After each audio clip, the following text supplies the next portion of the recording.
Good morning students, मैं लालचंद कुमार आप लोगों का हमारी सीसी ऑनलाइन क्लासेस में स्वागत करता हूं।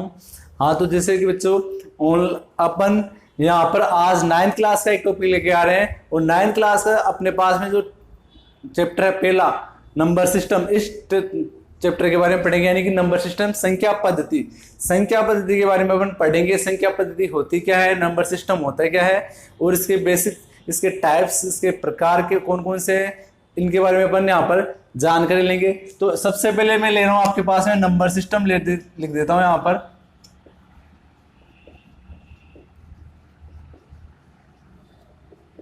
संख्या पद्धति,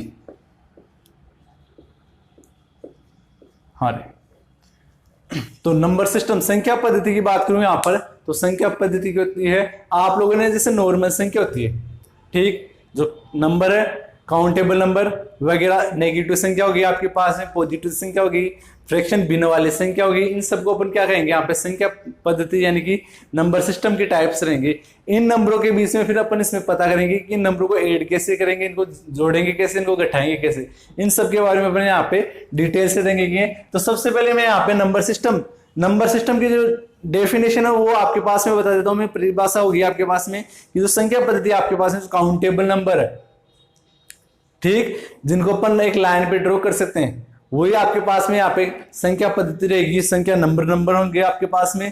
तो इधर ध्यान दो, जैसे आप लोग यहाँ पर ये लाइन ली, इस लाइन पे अब आप लोग नंबर डिसाइड करोगे यहाँ पर, इन नंबर को लाइन पे ड्रॉ करना है। तो देखो बीच में मैंने यहाँ पे 0 लिया, तो इधर की तरफ चलोगे आप लोग तो ये पॉजिटिव नंबर आएंगे आपके पास में, जिनको अपन गिन सकते हैं वो नंबर, और इधर वाले जो नंबर आएंगे वो हमेशा आपके पास में ऋणात्मक नंबर आएंगे, ठीक, नेगेटिव नंबर आएंगे। फिर इसमें अपन इसके टाइप्स लेते हैं। तो सबसे पहले जो टाइप ले रहा हूं मैं यहाँ पर, वो रहेगा आपके पास में नंबर सिस्टम का पहला टाइप रहेगा आपके पास में नेचुरल नंबर्स। नेचुरल नंबर्स का मतलब हो गया प्राकृत संख्याएं।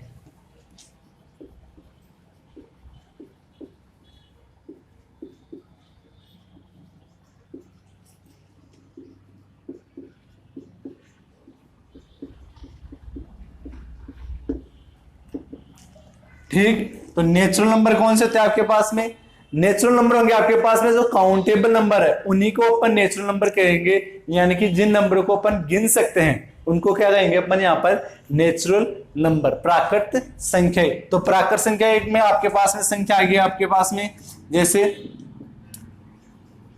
1 2 3 4, और ऐसे आप इंफिनिटी तक, अनंत तक लेके जा सकते हो, जो काउंटेबल जिनको अपन गिना जा सकते हैं वो नंबर क्या रहेंगे आपके पास में यहाँ पर प्राकृत संख्या। उसके बाद में आएगा आपके पास में यहाँ पर होल नंबर। होल नंबर कौन से होते हैं आपके पास में, ये होते हैं आपके पास में पूर्ण संख्या है।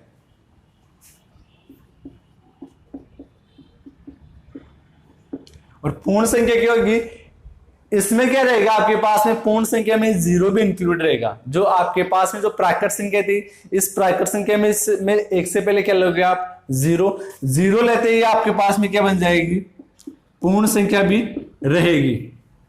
ये आपके पास में पूर्ण संख्या हो जाएगी आपके पास में।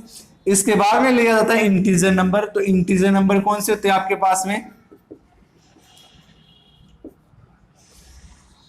Integers number. इंटीजर्स नंबर को कहेंगे अपन यहां पर पूर्णांक संख्या। कौन सी संख्या है, पूर्णांक संख्या। और पूर्णांक संख्या में क्या कहेंगे अपन यहां पर, जो नेगेटिव, जो ऋणात्मक संख्या है वो भी इसमें इंक्लूड रहेगी, ठीक।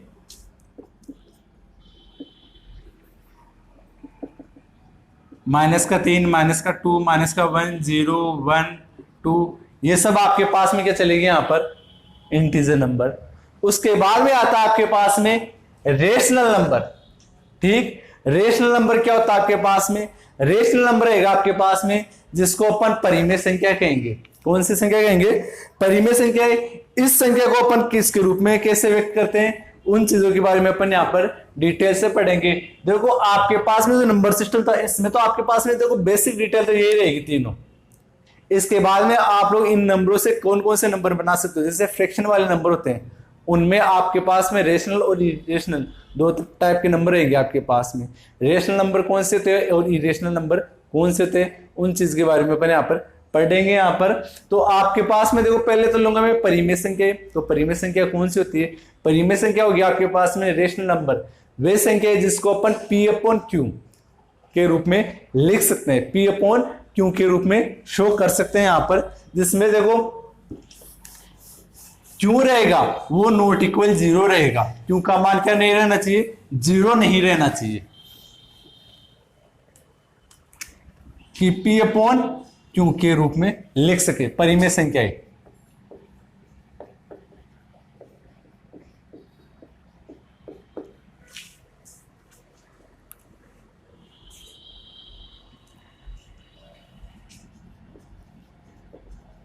रेशनल नंबर और क्यों की वैल्यू 0 नहीं होनी चाहिए, क्यों का मान 0 नहीं होना चाहिए, क्यों is not equal 0। Not equal का साइन है आपके पास में यहाँ पर, ठीक। तो आपके पास में जैसे लिखा 2/3, तो एक रेशनल नंबर है। इसी प्रकार 1/2 रखा, ये भी रेशनल नंबर है। 0.6 ये भी एक रेशनल नंबर है। जब आपको कह दिया जाए, यानी कि ये भी एक परिमेय संख्या है, आपको कह दिया जाए कि क्या एक 0 एक परिमेय संख्या है, तो आप कहोगे हाँ 0 एक परिमेय संख्या है, क्योंकि 0 को अपन 0.6 लिख सकते हैं, क्योंकि मान 0 नहीं होना चाहिए। बट कंडीशन ये होगी कि जो आपके पास में देखो ये अंश और ये हर वाला मान 0 नहीं होना चाहिए। जो डिनोमिनेटर है उसका मान 0 नहीं होना चाहिए, न्यूमिनेटर का मान कुछ भी हो सकता है, ठीक। डिनोमिनेटर का मान 0 नहीं होना चाहिए, न्यूमिनेटर का मान 0 हो सकता है आपके पास में, ठीक। तो परिमेय संख्या होगी उसको P/Q यानी कि 2/3 इनके रूप में लिख सकते हैं आप, ठीक। आगे ध्यान दो, फिर जो मैंने अभी थोड़ी देर पहले बताया आपको, उनके पे वापस चर्चा करता हूं मैं आपके पास में। तो जो मैंने पहले नंबर लिया था नेचुरल नंबर, प्राकृत संख्या,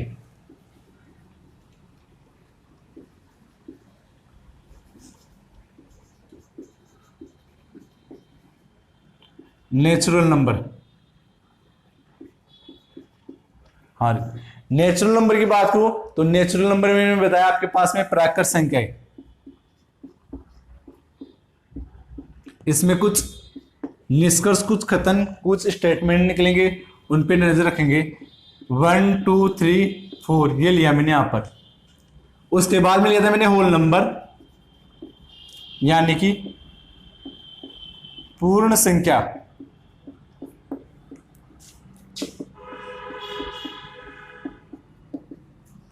फिर उसके बाद में लिया मैंने इंटीजर नंबर,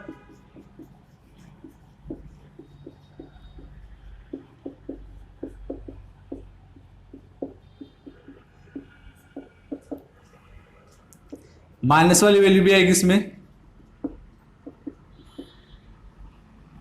फिर 0, फिर 1, फिर 2, फिर 3, ऐसे चलती जाएगी आपके पास में।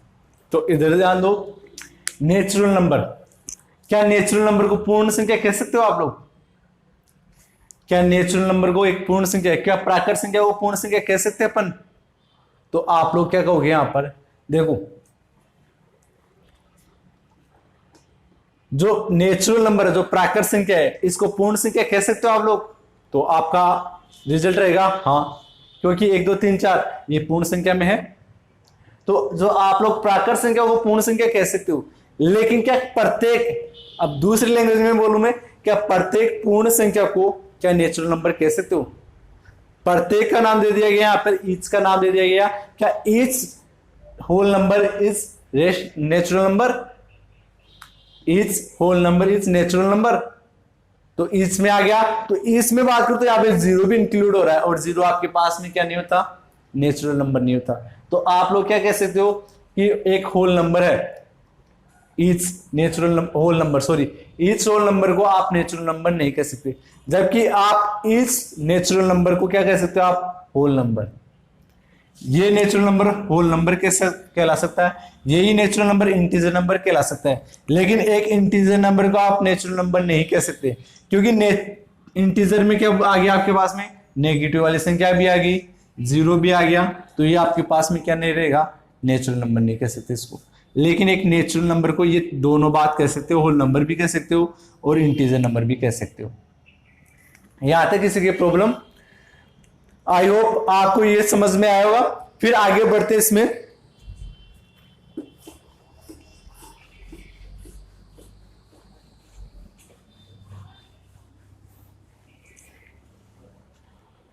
अपन बात करें यहां पर अब रेशनल नंबर की, परिमेय संख्या। अब परिमेय संख्या कैसे क्या फाइंड आउट करोगी? जैसे आपके पास में कोई दो परिमेय नंबर दे दिया, कोई भी नंबर दे दिया आपके पास में, उन दोनों के बीच में आने वाले कितने रेशनल नंबर है उनको फाइंड आउट करोगे, इनके बीच आने वाली परिमेय संख्या फाइंड आउट करोगे। तो उसके लिए फॉर्मूला रहेगा, जब आपको मान लो कोई दो नंबर दे दिया, उन दोनों के बीच में आपको क्या करना है? परिमेय संख्या है, यानी कि रेशनल नंबर फाइंड आउट करना है। तो उसका फॉर्मूला रहेगा a प्लस बी अपॉन में 2, यानी उन दोनों नंबरों को ऐड कर दो और ऐड करके उसका क्या कर दो? हाफ कर दो, आधा कर दो। ठीक, एग्जाम्पल के रूप में मैंने लिखा कि 3 और 4 के बीच आने वाले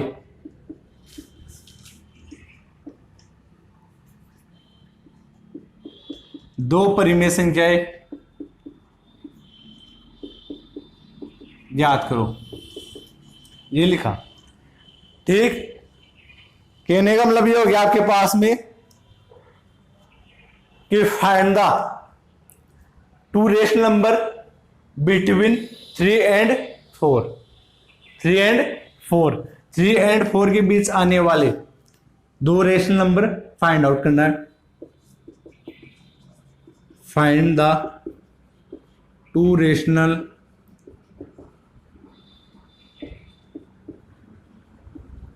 number, two rational number between 3 and 4, इनके बीच में फाइंड आउट करना है। तो क्या करोगे आप लोग? ये आपके पास में फॉर्मूला, तो सबसे पहले आप फॉर्मूला लिख दिया यहां पर 3 + 4 अपॉन में 2। देखो ये 3 and 4 जो दे रखा है आपके पास में, रेशनल नंबर दे दिया आपके पास में, इनके बीच आने वाले दो प्राइमरी नंबर है, यानी कि दो परिमेय नंबर फाइंड आउट करने आपको, दो रेशनल नंबर फाइंड आउट करने आपको। तो 3 + 4 कितना हो गया? 7/2, और 7/2 हो गया, यानी कि क्या हो गया? 7 जब 7 में 2 का डिवाइड करोगे तो 3.5 आएगा। कितना आएगा?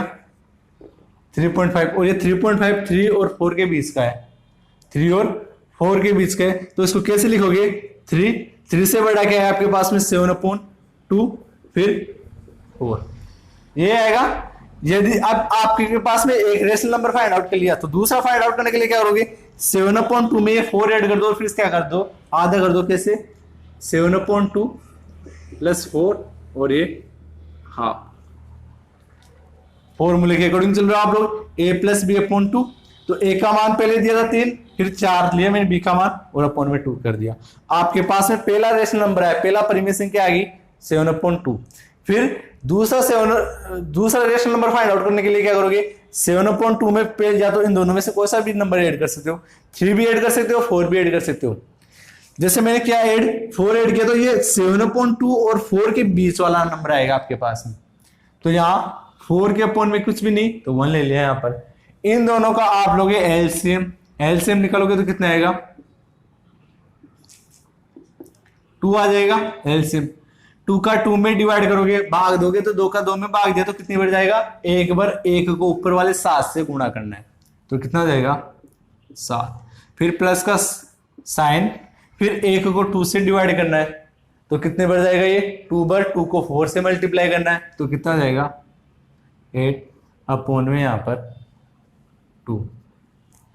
अब 7 + 8 कितना हो गया? यहाँ पर 15 हो गया, और इसके अपॉन में 2 और इस पूरे के अपॉन में 2।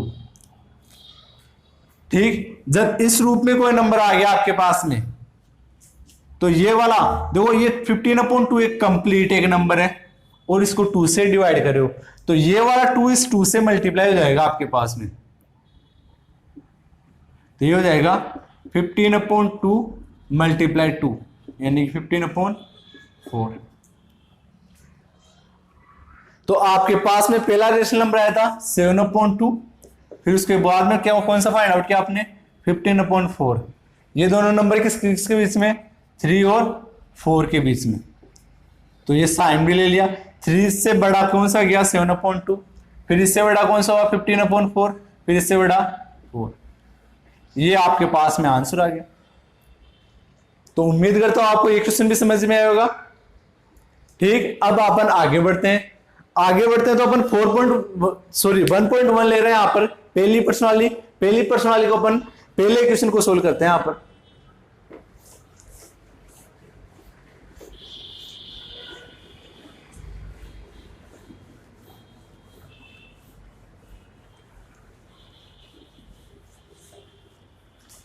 पहला क्वेश्चन है is zero rational number.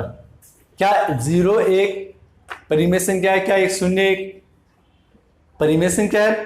Can you write it in the form P/Q where P and Q are integer and Q not equal 0। पहले क्वेश्चन में पूछा गया आपके पास में क्या 0 एक रेशनल नंबर है? यदि है तो उसको P/Q के रूप में लिखो। ठीक, जहां P और Q क्या रहेगा आपके पास में 2 इंटीजर है, 2 पूर्णांक है, जहां पर Q का मान 0 नहीं है। तो अब आप लोग, मैंने बताया आपको थोड़ी देर पहले कि Q एक 0 एक परिमेय संख्या है होती है आपके पास में। ठीक, और परिमेय संख्या होगी तो यस आपके पास में स्टेटमेंट क्या हो गया कि 0 इज ए रेशनल नंबर। ठीक, 0 रेशनल नंबर है तो इसको P/Q के रूप में लिखोगे, और P/Q के रूप में लिखोगे तो क्या हो जाएगा 0.1 हो गया, 0.2 हो गया, 0.3 हो गया। तो ये सब क्या हो गया आपके पास में रेशनल नंबर के रूप में हो गया। ये पहला क्वेश्चन हो गया। इसी के प्रकार आपके पास में सेकंड क्वेश्चन में बोला गया यहाँ पे find the 6 rational number between 3 and 4। आपको 6 परिमेय संख्या फाइंड आउट करनी है 3 और 4 के बीच में। तो अभी जैसे मैंने बताया आपके पास में 2 संख्या फाइंड आउट की थी, इस बार आपको 6 संख्या फाइंड आउट करनी है। तो ये क्वेश्चन आप खुद करोगे। इसके बाद में थर्ड क्वेश्चन भी ऐसे दे दिया कि 2 रेशनल नंबर दे दिया आपके पास में, उन दोनों के बीच में आने वाले 5 रेशनल नंबर फाइंड आउट करने। क्वेश्चन दे दिए इस बार 3/5 एंड 4/5, इन दोनों के बीच में आने वाले 5 रेशनल नंबर फाइंड आउट करने। तो मैं आपको 2 रेशनल नंबर फाइंड आउट करके बता रहा हूं, बाकी आप खुद करोगे यहां पर। तो यहां पर किया मैंने, यहां पर देखो फॉर्मूला बताया था A+B/2। ठीक, तो क्या करोगे आप लोग यहां पर A की जगह 3/5 प्लस 4/5 और अपॉन में 2, यही करोगे। इन दोनों का एलसीएम लिया आपने तो कितना आएगा 5 लोग खत्म आ जाएगा। 5 का 5 में डिवाइड करोगे, भाग दोगे तो 5 5 को 3 से गुणा किया आपने तो कितना हो गया आपके पास में 3। 5 का 5 में डिवाइड किया 1 टाइम, 1 को 3 से मल्टीप्लाई किया 3, प्लस फिर 5 का 5 में डिवाइड करोगे यानी 5 का 5 में भाग दिया 1 टाइम, 1 को फिर 4 से मल्टीप्लाई करोगे, 4 से यानी 4 से गुणा करोगे तो 4 एकम 4/2। तो ये कितना हो गया 7/5 और इस पूरे के अपॉन में क्या दे दिया 2। तो ये 5 कहां आ जाएगा इस 2 के नीचे आ जाएगा। तो आपके पास में पहला नंबर आ गया आपने 5/10। तो ये नंबर निकाला आपने 3/5 और इससे तो बड़ा, लेकिन 4/5 से क्या हो गया छोटा। अब आप इन दोनों के बीच का नंबर निकालो। तो इन दोनों के बीच का निकालोगे तो 7/10 प्लस 4/5 अपॉन में 2। फिर इन दोनों का एलसीएम लिया, 10 और 5 का एलसीएम लोगे तो कितना आएगा 10 आएगा आपके पास में। देखो एलसीएम लेना आता होगा सबको, छोटी क्लासों में सभी ने एलसीएम निकाल लिया है। तो यहाँ पे देखो जो हर डिनोमिनेटर है इसका क्या लिया मैंने, यहाँ पर एलसीएम लिया। तो एलसीएम लिया, एलसीएम कितना आ गया 10 आ गया। तो 10 का 10 में डिवाइड करोगे आप लोग कितने टाइम जाएगा 1 टाइम जाएगा। 1 को ऊपर वाले 7 से मल्टीप्लाई करोगे तो 7 प्लस फिर 5 को 10 से मल्टीप्लाई डिवाइड करोगे, 5 का 10 में डिवाइड करोगे तो कितने टाइम जाएगा यहाँ पर 2 टाइम, 2 को ऊपर वाले 4 से मल्टीप्लाई करोगे तो 8 अपॉन में 2। तो यहाँ पे कितना आ गया 7 + 8 कितना हो गया आपके पास में 15, 15 अपॉन 10 और इस पूरे के अपॉन में 2। तो ये कितना हो जाएगा आपके पास में 15 अपॉन ये 10 कहाँ जाएगा 2 से मल्टीप्लाई हो जाएगा तो कितना जाएगा 20। यदि ये यहाँ पे कट रहा तो इसको काट सकते हो आप लोग, ये दोनों 5 की टेबल से कटेगा तो 5 3 जा 15 और 5 4 जा 20, यानी कि 3/4। तो फिर 3/5, फिर इससे बड़ा 7/10, फिर 7/10 से बड़ा 3/4, फिर इससे बड़ा 4/5। ये मैंने आपके सामने 2 रेशनल नंबर फाइंड आउट किए। इसी प्रकार आप इसके 3 रेशनल नंबर को फाइंड आउट करोगे। ठीक, उम्मीद करता हूं आपको आज की क्लास समझ में आएगी। और 4th क्वेश्चन जो स्टेटमेंट वाला है ये क्वेश्चन आप खुद करोगे, और जिन बच्चों ने अभी तक बुक नहीं खरीदी वो बुक पर प्रिपेयर करके खरीदे और अपनी स्टडी पे फोकस करें। ठीक, तो आई होप आपको आज की क्लास समझ में आएगी। Thank you.